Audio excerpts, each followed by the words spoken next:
네, 6주차 3강 7장에 있는 페이저에 대해서 알아보도록 하겠습니다. 페이저라는 뜻을 먼저 우리가 확인해야겠네요. 우리 교재에 있는 내용대로 얘기를 할게요. 얘기하고 다른 책들, 다른 교재들에 있는 내용은 이제 참고용으로 또 이제 설명하면서 이것저것 다 얘기하도록 하겠습니다. 페이저, 복소평면이라는 얘기는 실수부, 허수부 이렇게 계속 얘기했던 그런 평면을 얘기하는 거죠. XY 평면이 아니라는 얘기야. 복소평면에서 실수평면이 아니라는 얘기야. 복소평면에 허수부가 있는 거예요. 복수평면에서 진폭과 위상만을 표시하는 거 간단하게 얘기하면 그래요. 벡터 방향 성분은 제외하고 진폭과 이상만 표시하는 거예요. 벡터 얘기 안 해. 지금 이것만 얘기하겠다라는 얘기. 일본적으로는 이때 이 진폭을 최대값이 아니라 실효값으로 표현하는 게 일반적인데 우리 교재는 그냥 어쨌든 간에 최대값으로 표현하든 실효값으로 표현하든 순시치식을 쓸 때에는 최대값이었을 땐 최대값으로 표현하면 되고 실효값으로 표현됐을 때는 최대값으로 바꿔가지고 순시치식을 쓰면 되니까 그냥 그렇게 하자라는 얘기인 겁니다. 근데 일반적으로 다른 책들은 웬만하면 이 페이지를 표현할 때 실효값으로 표현되어 있어요. 그러니까 그거를 여러분들이 확인해서 풀면 되겠습니다. 이제 복소수라는 거를 다루려다 보니 우리 교재가 복소수에 대해서 좀 설명을 하고 있어요. 그래서 나도 좀 그걸 설명을 더 해야겠네. 이미 복소수를 Z를 X 플러스 J의 Y라고 쓴다면은 얘를 복수 평면에다 그리면 실수부, 허수부 이렇게 쓰면 되는 거고요. 또는 어떤 책들은 싹 지우고 실수부, 허수부를 다 쓰기가 싫어. 그래서 J라고만 이렇게 쓴다라는 얘기야. G는 그래서 X 플러스 J의 Y라고 한다면 여기가 X고 여기가 Y야. Y 이렇게. 그래서 요점 되는 이 지점이 G가 되겠다라는 것이죠. 얘는 좌표축으로는 X, Y가 되겠다라는 것이죠. Y, 이렇게 Y야. 그럼 얘를 이렇게 표현한 걸 우리는 무슨 표현법이라고 얘기하냐면 직교좌표 형식이다라고 얘기해. 직교좌표계. 얘를 극좌표로도 즉 임의 이 지점을 찾아가려면 X축 실습으로 얼만큼 가고 허습으로 이만큼 가면 이 지점을 찾죠. 그러나 그렇게 찾지 말고 요게 크기인 G 이 크기와 그리고 요 각도만으로도 여기 찾아갈 수 있다라는 얘기인 겁니다. 임피던스 삼각형 그리고 막 그랬었던 것처럼 여기 G가 있는 거고 여기 X 여기 Y라고 표현하면 R하고 뭐 X 이렇게 쓰면 되겠는데 어쨌든 복수수 표현할 때 이렇게 표현할 경우 여기 파이 이렇게 쓰면은 요 크기 G는 그래서 G의 각도 파이 이렇게 쓰면 된다라는 얘기죠. 이때 이 G는 크기는 R의 제곱 플러스 R의 제곱이 아니라 지금 X로 표현했으니까 X의 제곱 플러스 Y의 제곱 써주면 되는 거고요. 각도는 파이는 아크 탄젠트 X분의 Y다라고 이렇게 써주면 되는 것이죠. 이렇게 표현하는 방법을 우리는 극좌표라고 얘기한다라는 얘기예요. 그렇죠? 극좌표. 그럼 이렇게만 표현할 수 있느냐? 그렇지 말고 삼각함수형으로도 표현할 수가 있어요. 즉 x라는 x라는 값은 각도가 이렇게 표현되었으니까 x는 g의 코사인 파이라고 이렇게 쓰면 되잖아. 그렇지? 왜? z가 코사인 파이가 빗변분의 이 밑변이잖아. 그러면 여기다 g분의 x 써주면 약분되니까 x는 x로 동일해지잖아. 그렇죠? 그래서 이렇게 쓰면 돼. 요렇게 쓰는 거를 눈에 익혀야 돼요. 대부분은 코사인 파이는 z분의 x로만 이렇게 생각할 수가 있는데 요거 z 이쪽으로 넘기면 x는 z의 코사인 파이 이렇게 되잖아. 그렇죠? 즉 여기다 대입해주면 x라는 놈은 이렇게 해서 z의 코사인 파이 이렇게 쓸 수가 있다라는 얘기죠. 플러스 j의 y라는 이 놈은 y는 이 값이잖아. 그러니까 얘는 z의 사인 파이다라고 쓸 수가 있는 것이죠. 요렇게 사인 파이는 z분의 y다라는 이 식에 의해서 이렇게 쓸 수가 있는 것이죠. 이게 공통으로 지금 z가 공통이니까 z로 묶으면 코사인 파이 플러스 j의 사인 파이가 되죠. 그러니까 이렇게 표현하는 방법을 우리는 삼각함수형으로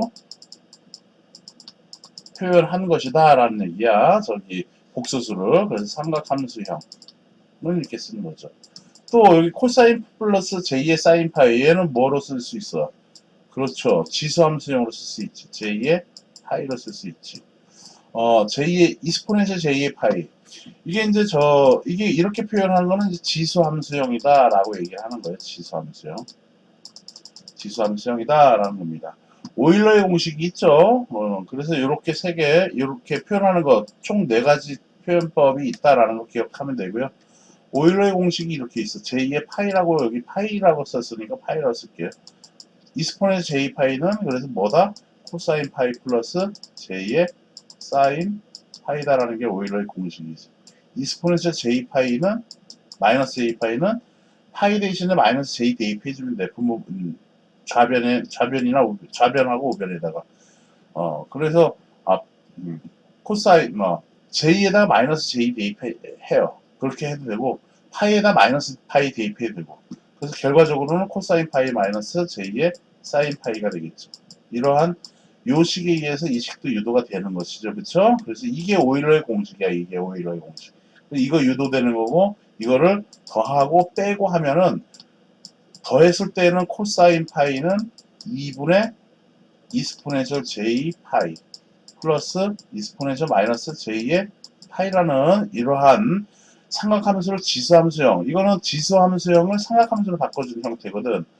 요거 유도되는 과정도 있어요. 그럼 미분해가지고 미분 방정식 이용하는 건데, 그거 유도 과정이 좀 기니까 그냥 딱 이거로만 이거 기억하고 있으면은 이런 식 다 나와지는 거예요.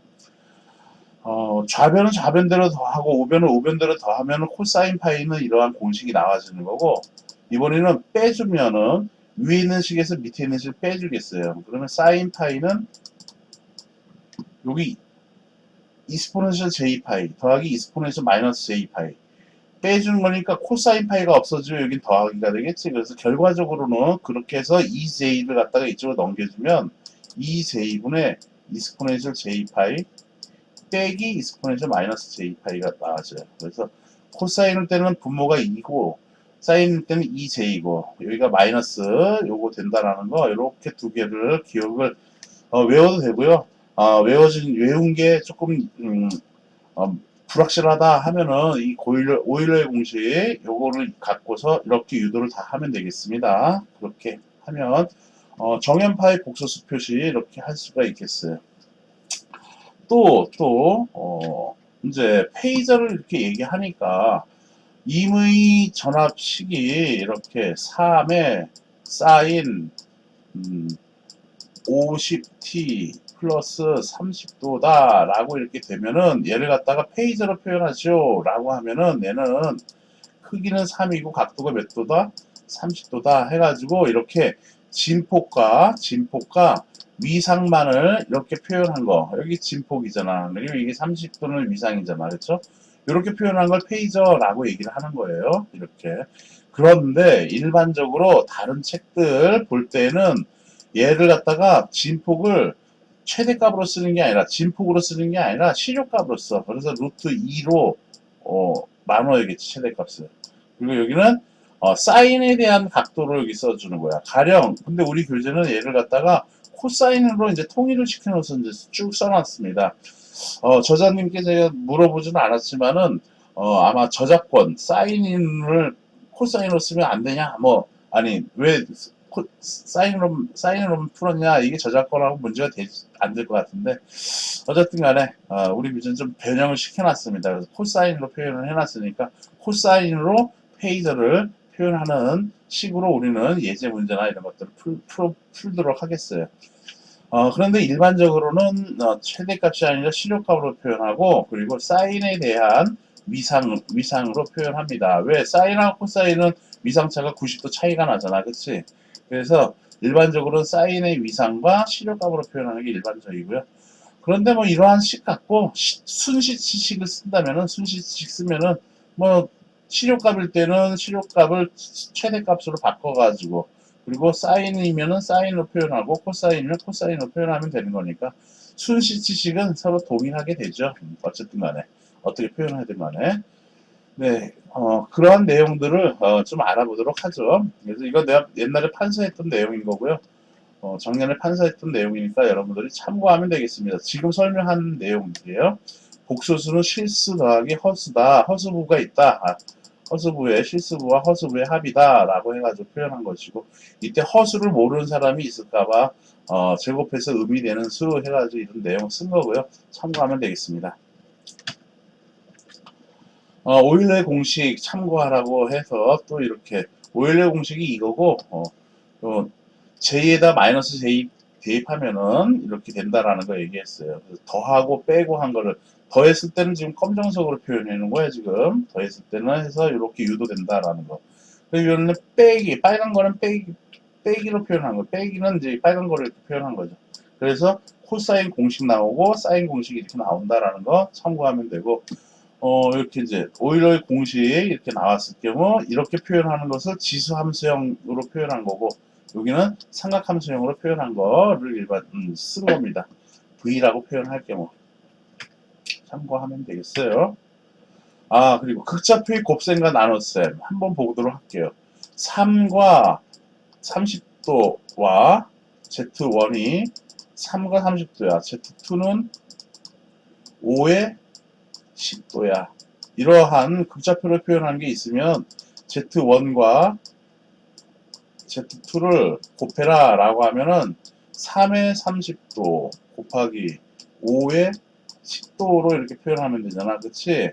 실수분은, 크기는 서로 곱해주는 거라고. 그러면 얘는 어떻게 돼? 3, 5, 15에, 그리고 각도는 어떻게 하라고? 그렇지, 더하라고. 30도하고 10도 더하는 게 몇 도야? 40도. 이렇게 쓰면 된다라는 얘기예요.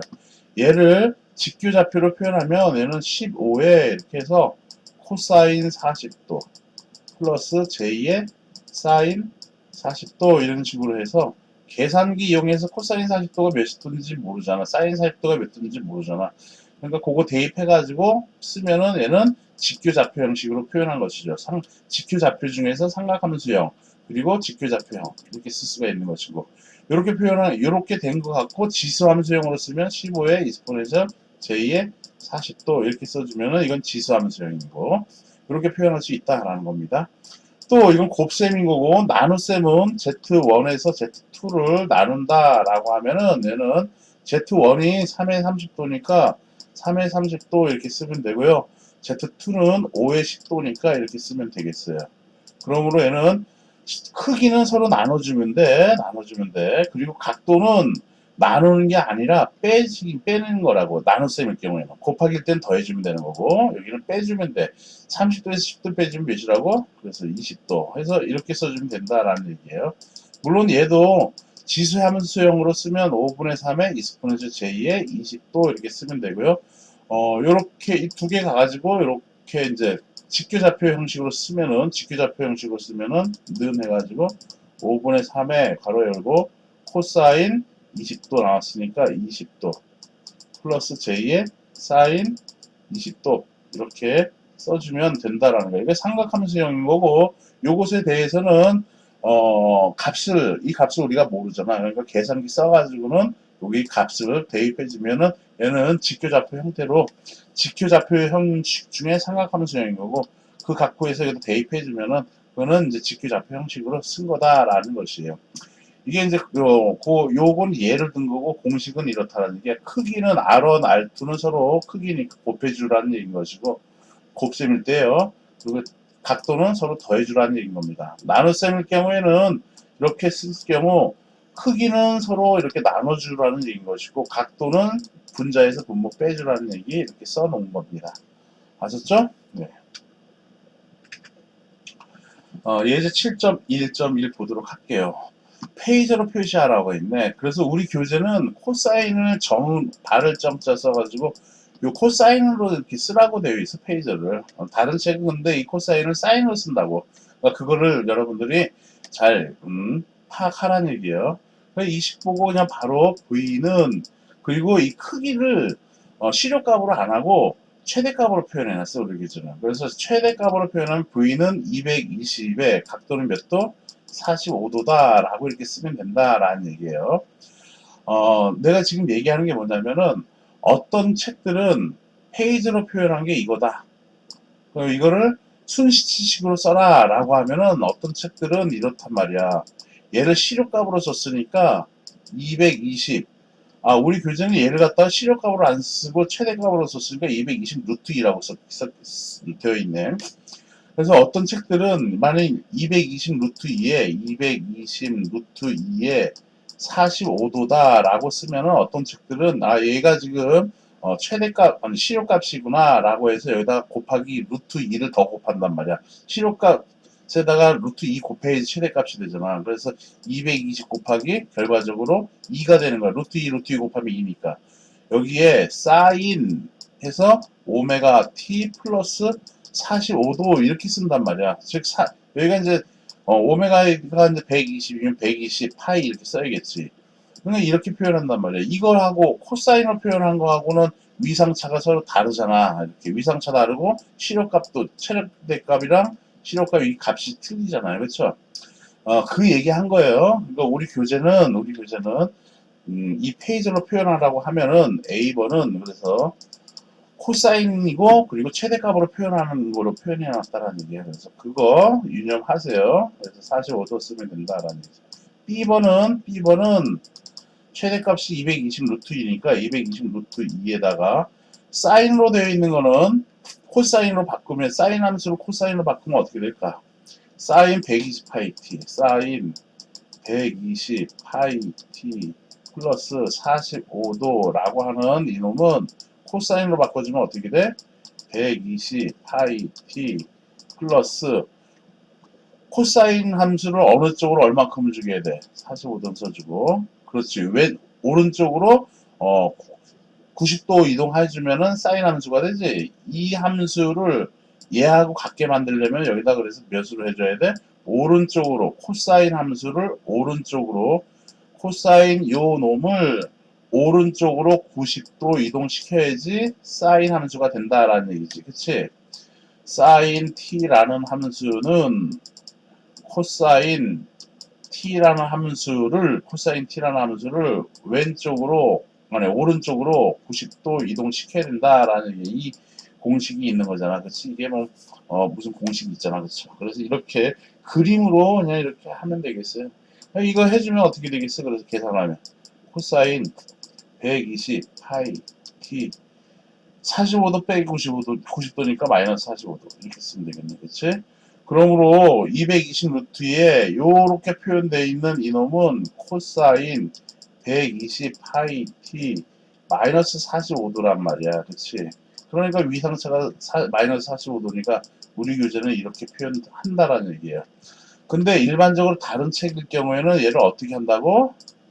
이렇게 표현되어 있는 것을 얘를 갖다 사인으로 바꾼다고. 그래서 코사인 120 파이 t 플러스 45도라고 되어 있는 이 책은 이 놈은 사인 120 파이 t 플러스 45도라는 사인 이 놈을 사인 함수를 이 놈이랑 같게 하려면 왼쪽으로 90도를 이동해야 되네. 그러니까 플러스 90도 이렇게 쓴다라는 얘기지. 그치? 왼쪽으로 90도 이동해야 되는 거잖아. 사인 함수는 이렇게 되는 거고 코사인 함수는 이런 식으로 되는 거니까 여기가 0도고 여기가 90도 아니야. 그치? 그래서 녹색으로 표현 사인 함수는 코사인하고 같아지려면 왼쪽으로 90도 이동해야 되는 거니까 플러스 90도 이렇게 써야 된다라는 얘기인 거예요. 그러므로 이렇게 되어 있는 거는 그래서 사인 120 파이 t 플러스 135도네. 그치? 135도. 이렇게 되어 있으니까 얘를 갖다가 다른 책은 얘를 갖다가 그래서 페이지로 표현하라고 하면은 얘는 이렇게 쓴단 말이야. 220 V는 해놓고는 220 이거 지금 최대값이 220 루트이니까 시료값으로 쓰면 220이라고 쓰면 되는 거고 각도는 몇 도? 플러스 135도. 이렇게 써 있는 책들이 많단 말이에요. 그러니까 이렇게 쓴 책인 건지 아니면 우리 교재처럼 코사인으로 표현한 책인지를 확인해서 예제 문제나 연습 문제 풀면 되는 거고요. 기사 문제에서는 이제 좀 확률이 좀 이제 좀 체크를 해야 하는 상황인데 기사 문제 있는 거 있죠? 그때는 웬만하면 이 사인으로 쓰세요. 사인으로 코사인으로 쓰지 말고 그리고 위상차도 그리고 실효값으로 쓰라는 얘기예요. 실효값이랑 사인에 대한 위상으로 쓰라는 얘기인 겁니다. 별다른 얘기가 없을 경우에는 별다른 얘기를 코사인 함수로 쓰라고 하면 이런 식으로 쓰면 되고요. 오케이? 그래서 교재 220 루트의 45도라는 거는 코사인으로 표현한 거예요. 220 루트 2에 마이너스 45도 코사인으로 바꾼 거야. 그래서 이렇게 우리 교재는 이렇게 써 있는 거고요. 그거 이제 바꾸는 거 이렇게 또 판서해 놓은 거요. 판서해 놨으니까 이거 여러분들이 또 참고하면 되겠습니다. 시력감 뭐 이런 거 위상 이런 거 다 참고하면 되겠어요.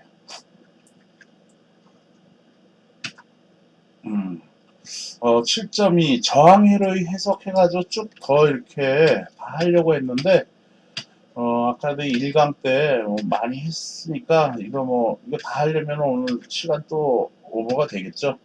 뭐 간단하게 또 좀 하고 싶은 마음도 있지만 시간이 오버가 되겠어요. 그래서 저항회로의 해석부터는 이제 다음 주에 하는 거로 하고요. 연습 문제 한번 다시 안내할게요. 3강 다시 안 들은 사람을 위해서 6장 연습 문제 다 푸는 겁니다. 과제 기간 내에 제출하세요. 제한 내니까 2강에서 안내한 거 다시 들어도 돼요. 문제 번호 이런 것들을 PDF 파일로 저장을 해요. 저장하려면은 사진 촬영이나 스캔을 해가지고 저장을 해야겠지. 그 다음 제출 방법은 과제란에 스마트 클래스 과제란에 업로드 하면 되겠고요. 그리고 PDF 파일로 업로드 하십시오. 이런 내용 2강 때 했으니까 아까도 2강 때 했으니까 참고하면 되고요. 그 다음에 중요한 게 있어. 7주차 때는 줌 화상회의를 하도록 하겠습니다. 그래서 줌 화상회의 안내를 하도록 하죠. 1주차 이거 1주차 때 이제 줌 화상회의 했었죠. 우리가 7주차 때 안내를 하겠습니다. 7주차는 지금 10월 14일 날 하도록 할게요. A반은 오전 11시 30분에서 12시 사이. 그래서 30분 내에 질의 응답 시간을 갖겠습니다. B반은 10월 14일, 날짜 같아요. 시간은 오후 3시 30분부터 4시 30분 내외에 질의 응답 시간을 갖도록 하겠습니다. 주의사항, 화상 수업은 강의 내용에 대한 질의 응답 시간이에요. 그러니까 강의 내용을 미리 수강을 한 다음에 참석해서 거기에서 물어보면 되겠어요. 또한 질의응답 시간은 대략 30분 내로 할 예정입니다. 질문이 없을 때까지 시간 연장은 가능한데 줌 화상회의가 40분으로 제한이 되어 있죠. 그러니까 그 정도까지 못할 거예요. 연장하려면 또 어떻게 할 수가 있는데 뭐 이 정도로 생각을 하자고요. 다음에 출결이 적용되니까 반드시 지각하지 않도록 주의하기를 당부합니다. 출결 처리는 학교와 학과의 방침에 따르겠어요. 화상회의는 학생들의 학과목 적응을 위해서 1주차에서만 실행할 예정이었으나 코로나 장기화로 인해서 7주차에도 실시하니 반드시 참석하기를 바랍니다. 알겠죠? 네. 이렇게 해서 6주차 3강을 마치고요.